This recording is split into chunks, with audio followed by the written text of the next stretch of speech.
Hi பாஸ்டோஸ், welcome back to our channel. நானும் உங்கள் சாரா. எல்லாரும் எப்படி இருக்கீங்க? ஐ ஹோப் எல்லாரும் நல்லா இருப்பீங்கன்னு. ஸோ இன்னைக்கு நம்ம அந்த டைம் ட்ராவல் ஸ்டோரியோட பார்ட் 2 தான் பார்க்க போகிறோம். ஐ மீன் ஸ்பெஷல் பார்ட் தான் பார்க்க போகிறோம். உங்களுக்கு அந்த ஸ்டோரி பிடிச்சிருக்குன்னு நினைக்கும் போதே எனக்கு ரொம்ப ஹாப்பியாக இருக்குது. பிகாஸ் சம்டைம்ஸ் இந்த மாதிரி கொஞ்சம் ட்விஸ்டடான, கொஞ்சம் ஃபேண்டஸியான அந்த மாதிரி ட்ராமா எஃப்எஃப்எல்லாம் போடணும்னு சொல்லிட்டு எனக்கு ஒரு ஆசை. ஸோ அது அப்படியே உங்ககிட்டயும் நான் கன்வே பண்ணுவேன். ஸோ அது உங்களுக்கு பிடிச்சிருக்குன்னு நினைக்கும் போது ஐ எம் ஸோ ஹாப்பிடா. எனக்கு ரொம்ப ஹாப்பியாக இருந்தது. ஓகே, அண்ட் இப்போவே சொல்லிக்கிறேன்டா, தயாங்கூட அந்த contract marriage with CEO complete பண்ணுங்கன்னெலாம் வருது. நான் பண்ணுறேன்டா, கண்டிப்பாக பண்ணுறேன். முடிஞ்சால் நான் நெக்ஸ்ட்டு கூட அதை போடுறேன். டிவிபி கேட்டிங்கன்னா டிவிபி வந்து ஒரு 1K வியூஸ் போனது தான் நான் நெக்ஸ்ட் எபிசோட் போடுவேன்டா. ஓகே, இப்போ நம்ம அந்த வீடியோக்குள்ளே போயிடலாம். ஸோ சப்ஸ்கிரைப் பண்ணாதவங்க மறக்காமல் சப்ஸ்கிரைப் பண்ணி வச்சுட்டு இந்த ஹைப் ஆப்ஷனையும் கொடுத்தீங்க அப்படின்னா நம்ம வீடியோ கொஞ்சம் எல்லாத்துக்கும் ரெக்கமெண்ட் ஆகும். ஓகே, ஸோ லாஸ்ட்டாக இதோட என் பண்ணியிருப்போனா, அவள் வந்து தயாங்கையும் காப்பாற்றிட்டு அப்படியே தயாங்கோட கண்ணு முன்னாடியே காத்தோட காத்தா மறைஞ்சு போயிருப்பா. ஓகே, இந்த பாட்டு பார்க்கலாம்.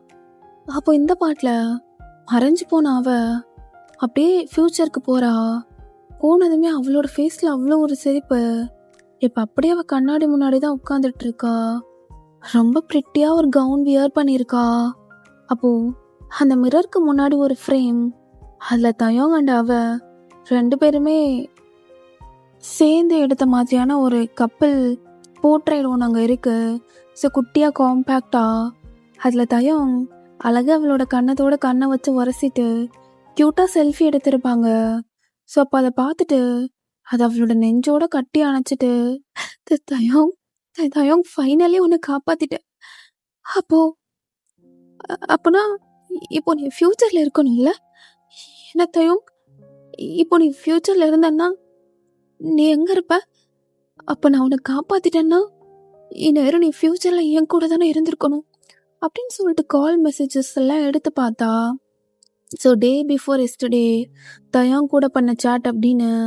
ஸோ ஃப்யூச்சரில் தயாங் உயிரோடு இருக்கனால அவங்களோட லவ்வும் அப்படியே கண்டினியூ ஆகுது. ஸோ இப்போ அவ தயாங்க பார்க்கணுன்னு ரொம்ப ஆர்வமாக அப்படியே ஓடி போகிறா. தயாங், எனக்கு எவ்வளோ ஹாப்பியாக இருக்குது தெரியுமா? நான் உன்னை பார்க்க வந்துட்டே இருக்கேன் தயாங். உன்னை காப்பாற்றுறேன்னு நினைக்கும் போது எனக்கு அவ்வளோ ஹாப்பியாக இருக்குது. எங்கே இருப்பான்?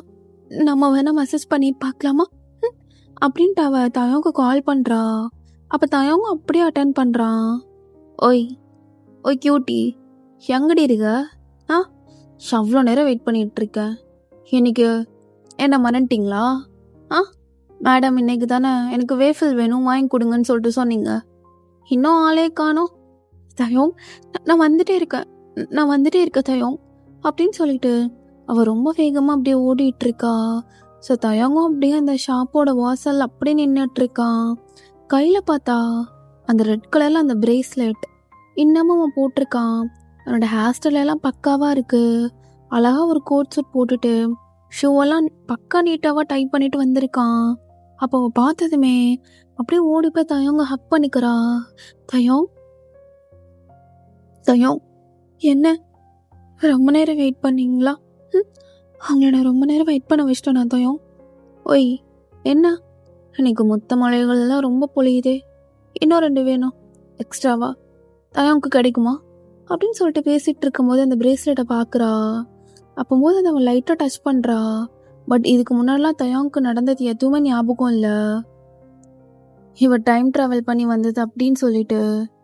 பிகாஸ் அவனோட மெமரியில் இப்போ ஃப்ரெஷ்ஷாக உள்ளது மட்டும்தான் இருக்குது. நார்மலாக எப்பயும் போல் லவ் பண்ணிகிட்டு இருக்காங்கன்னு. தயாங், அப்போ உனக்கு பழசு எதுவுமே ஞாபகம் இல்லையா? பழசா? 2 பேரும் டேட் பண்ணிக்கிட்டு இருக்கோம். இதில் என்ன பழசு புதுசு? என்னைக்கும் உனக்கு பழசாக மாட்டேன். எப்பயுமே நீ அதுக்கு புதுசு தான், புரியுதா? தயாங், இந்த பிரேஸ்லெட் அதுதான் எனக்கும் புரியல. ஒரு நாள் வந்து காப்பாற்றின தெரியுமா? தயாங், அப்போ உனக்கு எதில் இருந்த ஞாபகம் இல்லை? காப்பாற்ற வந்த மாதிரி வந்த, பட் எனக்கு அதுக்கப்புறம் எதுவுமே ஞாபகமே இல்லையே. அதுக்கப்புறம் நார்மலாக நீயும் இருக்க, நானும் இருக்கேன், அப்படிதான் போகுது. ஐயோ, எனக்கு தலை பிச்சுக்கிற மாதிரி இருக்கு. நாங்கள் ஃபர்ஸ்ட் மீட் பண்ணது அப்படின்னு சொல்லிட்டு அந்த பிரேஸ்லெட் அப்படியே தொட்டு பார்த்துட்டே இருக்கா. அந்த பிரேஸ்லெட்குள்ளேயே மெய் மறந்து போயிடுவா போல. அப்போ டக்குன்னு 2 பேருமே அப்படியே ஃப்ளாஷ் அவுட் ஆகிட்டு அப்படியே பாஸ்ட்டுக்கு வர்றாங்க. ஸோ ஃபர்ஸ்ட் தயங்க இவன் எப்படி பார்த்துருப்பானா, தயங்க அப்படியே மாடியில் நின்று ஒரு காஃபி கப்பை கையில் வச்சுட்டு காஃபி குடிச்சிட்டு இருப்பான்ல. ஸோ அப்போம்போது கீழே ஒரு ரெட் கலரில் அழகாக அவளோட ட்ரெஸ்ஸை போட்டுட்டு தலையை கவர் பண்ணிட்டு நிற்பாள்ல. அப்போ தான் ஆக்சுவலாகவே அவங்க 2 பேருமே மீட் பண்ணியிருப்பாங்க. இப்போ தயங்க அவளோட ஃப்ரெண்டுகிட்ட ஃபோன் எல்லாம் பேசிட்டு அதை அப்படியே கட் பண்ணிட்டு, சம்திங் இன்ட்ரெஸ்டிங், இந்த பொண்ணு யாரு, ஏதோ பார்த்ததுமே அட்ராக்ட் பண்ணுறா அப்படின்னு கீழே இறங்கி போகிறான். போய் பார்த்தா ஒயனும் அங்கே அழகாக அந்த பார்க்கில் விளையாண்டுட்டு இருப்பா. ஒரு குழந்தை அப்படி விழுகிற மாதிரி போகவும் கரெக்டாக தயாங்கன் ஒயன் 2 பேருமே அந்த குழந்தைய சேவ் பண்ணுறதுக்காக வர்றாங்க. ஸோ அப்போ தான் 2 பேருக்கும் அப்படியே ஐ டு ஐ கான்டாக்ட் ஆகுது. 2 பேருமே பேபிக்கு அடிபடாத மாதிரி அவங்கள சேவ் பண்ணிட்டு அப்படியே பார்த்துக்குறாங்க. அப்போ தயாங்கும் hi I'm Tayang, hi I'm Oyan, nice to meet you அப்படின்னு சொல்லிட்டு அப்படியே அவங்களோட அந்த டாக் டேட்டிங் லவ் அப்படின்னு சொல்லிட்டு மாறி இருக்கும். ஸோ இப்படியே லவ் பண்ணிட்டு இருக்கும்போது தான் ஒன் டே ஒயன் அப்படியே வீட்டில் உட்காந்து ஃபுட்பால் மேட்ச் பார்த்துட்டு இருக்கா. அப்போ தயாங் கால் பண்ணுறா. தயாங் என்ன இன்னும் காணும்? ஃபுட்பால் மேட்ச் எவ்வளோ ஒரு மாதிரி அழகாக போயிட்டுருக்கு தெரியுமா, நீ என்ன இன்னும் வராமல் இருக்க? ஐயோ என் அழகி போய் கியூட்டி, இன்னைக்கு இவனுங்கெல்லாம் சரக்கு போடணும், சரக்கு வாங்கி கொடு, மயிரை வாங்கி கொடுன்னு சொல்லிட்டு உயிரை வாங்குறானுங்க. தயாங் குடிச்சிருக்கியா? லைட்டாக குடிக்க சொன்னானுங்க, ஜஸ்ட் 2 தான் உள்ளே போட்டேன், ஒரு மாதிரி கேர் ஆகிடுச்சு. ரொம்ப நாளுக்கு அப்புறம் குடிக்கிற தயாங், எனக்கு என்னவோ அது சரியாக படலை. ஐயோ பயப்படுறியா என்ன? வேணா நீ வந்து என்ன பிக் பண்ணிக்கிறியா? நானே வந்து பிக் பண்ணிக்கிறேன். சும்மா தான் கேட்டேன், நானே வந்துடுவேன். இல்லை நானே பிக் பண்ணிக்கிறேன். அச்சோ லேட் நைட் ஆகிடுச்சு, இப்போ வந்து பிக் பண்ணி உனக்கு ரிஸ்க் ஆகிடும். நீ தூங்கண்ணா, உனக்கு வர இன்னைக்கு பீரியட்ஸ், நீ நல்லபடியாக தூங்கு. தயாங் ப்ளீஸ், நானே பிக் பண்ண வரேனே. சொன்னால் கேட்குவா போகிற, சரியான அடம் பிடிக்கிறேன் என்கிட்ட வர. சரி ஓகே, நீ ஏன் பிக் பண்ணவா அப்படின்னு சொல்லிட்டு அவனும் கால் வச்சிடுறான். அவனோட ஃபோன் வால்பேப்பரில் அப்படியே ஒயனோட பிக்சர் தான் இருக்கும். அதை பார்த்து அப்படியே ரசிச்சுட்டே அவங்க ஃப்ரெண்ட்ஸ் கம்பல் பண்ணனால இன்னும் குடிக்கிறான். அவளும் அவனுமே ஒயன் தான் நம்மளை பிக் பண்ண வரா அப்படின்னு சொல்லிட்டு அவனுமே அதிகமாக குடிச்சிடுறான். ஸோ அப்படியே போதை நல்லா தலைக்கேறிட்டு அப்படியே தள்ளாடி வந்துட்டு இருக்கான். அப்போ ஒயன் கிட்ட இருந்து ஃபோன் வருது. தயாங் நான் வந்துட்டேன், அதுக்கு முன்னாடி தான் நிற்கிறேன், வெளியில் வந்துட்டிங்களா? நீ ஒன்றும் உள்ளே வர வேணாம், அங்கே இல்லைன்னா நான் வெளியில் வரேன் அப்படின்னு சொல்லிட்டு அவனும் வெளியில் வர்றான். ஒயன் அன்னைக்கு தயாங் ஃபஸ்ட் டைம் பார்க்கும்போது ஒரு ரெட் கலர் ட்ரெஸ் போட்டிருப்பாள், அதே ட்ரெஸ்ஸை தான் இன்றைக்கும் போட்டு வந்திருப்பா. தயாங் அவளை அந்த ட்ரெஸ்ஸில் பார்க்கும்போதெல்லாம் அவனே அறியாமல் ஒரு மாதிரியான லவ் ஓவர்ஃப்ளோ ஆகிடும். ஸோ இப்பயும் அந்த மாதிரி தான் ரொம்ப தண்ணி அடிச்சிருக்கான். பட் ஸ்டில் அவளோட அந்த பியூட்டியில் மெஸ்மரைஸ் ஆகி அவன் கண்ணு முன்னாடி என்ன வருதுன்னே பார்க்காம ஃபோன் அப்படியே காதில் வச்சுட்டு அப்படியே ரோடை கிராஸ் பண்ண ட்ரை பண்ணும்போது தான் அந்த ஆக்சிடென்ட் நடந்திருக்கும்.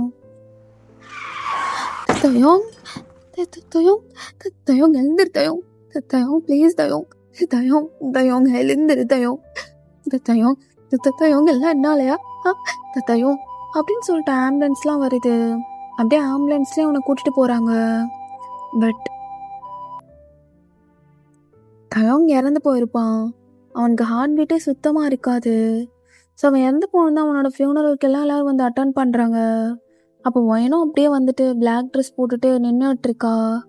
அப்போது தயாங்கோட அந்த பிக்சர் அந்த செரிமானியில் வச்சுருப்பாங்கல்ல, அதை பார்த்து அவளுக்கு தானே பேசிக்கிறா. ஆனால் நான் கூப்பிட வராமல் இருந்திருந்தேனா என் நேரம் நீ என் கூட இருந்திருப்பல தயாங். நான் தான் முட்டாள்ல, எனக்கு பிடிச்ச ஒருத்தவங்கள நானே இழந்துட்டேன், எனக்கு பிடிச்ச ஒருத்தவங்கள நானே இறக்கவும் விட்டுட்டேன். என்னை விட பெரிய முட்டாள் யாரும் இருக்க மாட்டாங்க தயாங் அப்படின்னு சொல்லிட்டு அப்படியே அழுது பேசிகிட்டு இருப்பா. இப்படியே ஒரு 1 வீக் போயிருக்கும். அவளால் தயாங் இல்லாமல் அந்த வீட்டில் இருக்கவே முடியல. அவனை புதைச்ச அந்த இடத்துக்கு அப்பப்போ போயிட்டு வருவா. பட் இந்த டைம் தயாங்க்கு பிடிச்ச மாதிரியான அதே ரெட் கலர் ட்ரெஸ், அதை போட்டுக்கிறா. இந்த ஒரு வாரம் இதை போகணும்னு நினைப்ப தயம். இதை போட்டுட்டு உனக்கு ஃப்ளவர்ஸ் வாங்கிட்டு வந்து உன்னை பார்க்கணும்னு நினைப்பேன். ஆனால் இந்த ட்ரெஸ்ஸை பார்க்கும் போதெல்லாம் நானே என்னை ஹேட் பண்ணுறேன். ஏன் தெரியுமா? ஏன்னா ஏன்னா இதனால தானே எல்லாமே. இந்த ட்ரெஸ்ஸில் தான் எல்லாம் ஸ்டார்ட்டும் ஆச்சு. அட் த சேம் டைம் இந்த ட்ரெஸ்ஸில் தான் எல்லாம் எண்டும் ஆகிடுச்சுல தயம். நம்ம லவ் வாழாமல் செத்துருச்சுல தயம் அப்படின்னு சொல்லிட்டு அந்த ட்ரெஸ்ஸை போட்டுட்டு அவனுக்கு ஒரு சர்டன் ஃப்ளவர் ரொம்ப பிடிக்கும். அந்த ஃப்ளவரையும் வாங்கிட்டு அப்படியே அவனோட அந்த கல்லறை பக்கத்தில் உட்காந்துருக்கா. தயம் இதோ உன் மேலே தான் படுத்திருக்கேன். 2 பேரும் எப்பயும் படுத்திருப்போம்ல அது மாதிரி அப்படின்னு அவன் கல்லறை மேலே படுத்துக்கிட்டு அவன் கூட பேசுகிற மாதிரி நினச்சி பேசிகிட்டு இருக்கா. தயம் எங்க பாரு. பயப்படுறியா கண்ணா? நான் கூட தான் இருக்கேன். கொயனும் கூட தான் இருக்கேன். எதுக்கும் பயப்படக்கூடாது. இந்த ஃப்ளவரோட வாசனை உனக்கு பிடிச்சிருக்கா? இந்த ஃப்ளவர் தானே உனக்கு ரொம்ப பிடிக்கும். எங்க பாரு, எனக்கு உனக்கு பிடிச்ச மாதிரியான ரெட் கலர் ட்ரெஸ் போட்டு வந்திருக்கேன். Tayam I love you Tayam. I love you Tayam. இல்லை நான் அழுகலை தயம். நான் அழுதாலே உனக்கு பிடிக்காதுல. நான் ஸ்ட்ராங்கா பிரேவான கேர்ளாக இருக்கணும்னு தான் நான் ஆசைப்படுவேன். ஆனாலும் என்னால் முடியல தயம். என்னால் நீ இல்லாமல் முடியல தயம். எப்பயுமே நீ தான் எனக்கு வேணும்னு தோணும். உனக்கு எப்பயுமே நான் மட்டும்தான் வேணும்னு தோணும். ஆனால் இந்த வீடு ஃபுல்லாக உன்னோட மெமரிஸால நிறைஞ்சிருக்கு தயம். ஆனால் என்னால் அந்த வீட்டில் தனியாக இருக்க முடியல. நீ இல்லாமல் ஒரு மாதிரியான அலோன் ஃபீல். எங்கே பார்த்தாலும் நம்ம போட்டு குட்டி குட்டி சண்டை, அதிகமான நம்மளோட பேச்சு எல்லாமே தயம்.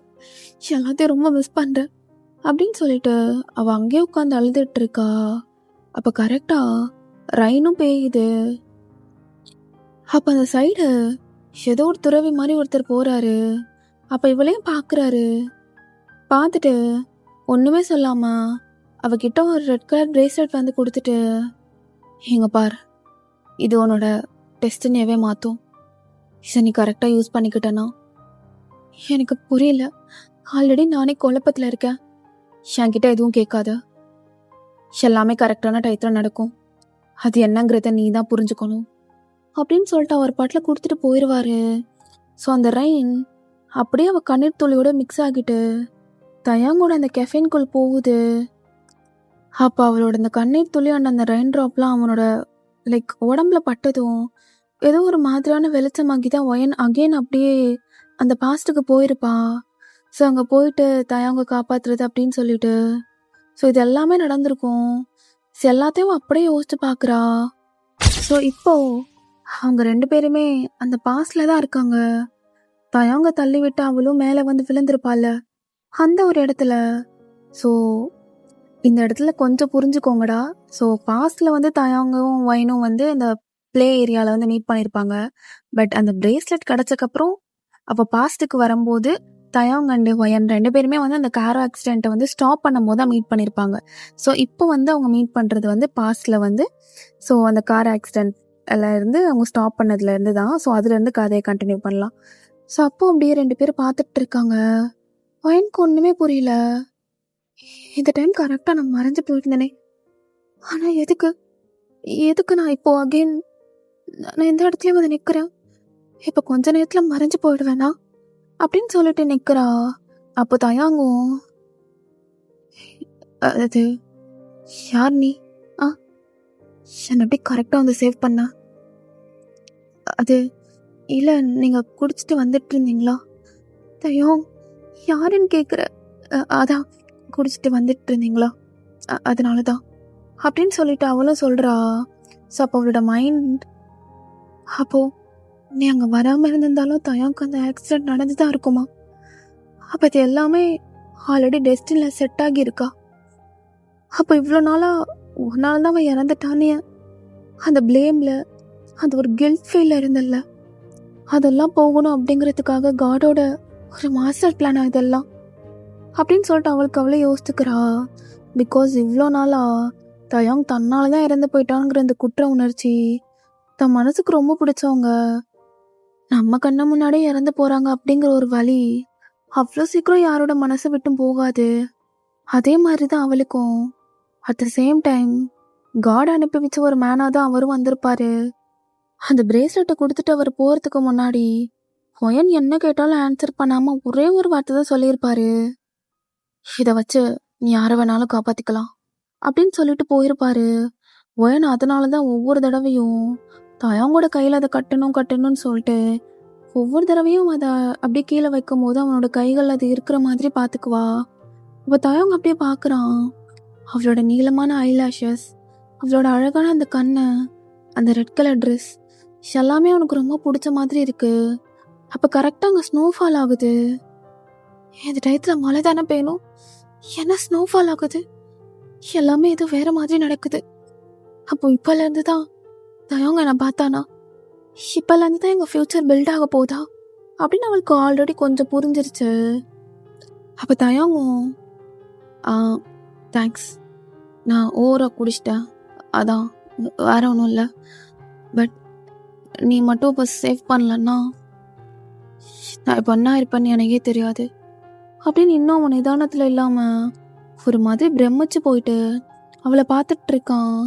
அவளோட தலைக்கு மேலே அழகா அந்த நிலவு, அந்த நிலா கூட எனக்கு கண்ணுக்கு தெரியல. ஆனால் எனக்கு முன்னாடி ஏதோ கடவுளால் அனுப்பப்பட்ட ஒரு தேவதை மாதிரி என் கண்ணுக்கு தெரிகிறா. தயம், என்ன நடந்துட்டு இருக்கு? ஏன் உனக்கு ஏதோ பாஸ்ட்ல இவளை பார்த்த மாதிரியே ஞாபகம் இருக்கு? ஒருவேளை நம்மளோட லைஃப் பார்ட்னரை ஃபர்ஸ்ட் டைம் பார்க்கும்போது ஆல்ரெடி போன ஜென்மத்தில் அவங்க கூட வாழ்ந்த வாழ்க்கை ஞாபகம் வருமா? என்னடா இது, ஏதோ சினிமாவில் பார்க்குற மாதிரி இருக்கு. ஏதோ ஒன்று, இந்த பொண்ணை மட்டும் நான் இழந்துடவே கூடாதுன்னு தோணுது அப்படின்னு சொல்லிட்டு தயங்க அந்த பொண்ணு கூட அப்படியே பேசி ஹாப்பியாக அந்த ஒயின் கூட இருந்திருப்பான். அப்படியே அவங்களோட லவ்வும் அழகாக பில்ட் ஆகி அவங்களோட லவ் அப்படியே மேரேஜ் வர போகிருக்கும். ஸோ ஒயன் அந்த கண்ணாடி முன்னாடி உட்காந்துட்டு அந்த குட்டி போர்ட்ரேட் முன்னாடி உட்காந்து அந்த நெஞ்சில் ஹக் பண்ணிட்டு அழுகுவாள். இப்போ அதே அந்த குட்டி போர்ட்ரேட்க்கு பக்கத்தில் தயாங் அண்ட் ஒயனோட மேரேஜ் பிக்சர். ஸோ 2 பேத்துக்கும் நேற்று தான் கல்யாணம் ஆயிருக்கு. இன்னைக்கு 2 பேரும் அப்படியே ஒருத்தருக்கு ஒருத்தர் கட்டி பிடிச்சிக்கிட்டு அப்படியே அவங்களோட வாழ்க்கையை அழகாக வாழ தொடங்குறாங்க. அப்போ ஒயனோட மைண்டுக்கு வர்றது ஒன்று தான், டெஸ்டினியை எதாலையும் மாற்ற முடியாதுன்னு சொல்லுவாங்க தயம். ஆனால் அந்த டெஸ்டினி ஒரு ட்ரூ லவ்வுக்கு என்ன ஹெல்ப் வேணாலும் பண்ணும்ல. குட் மார்னிங் தயாங் அப்படின்னு தயாங்க்கு வந்து குட் மார்னிங் கிஸ் எல்லாம் கொடுக்குறா. ஓகேடா, இதோட நானும் இந்த ஸ்பெஷல் பார்ட்டை என் பண்ணிக்கிறேன். இது ரொம்பவே குட்டியான ஒரு 1 ஷாட் தான், ஜஸ்ட் ஒரு ட்ரோப்பில் போகணுன்னு சொல்லிட்டு தோணுச்சு.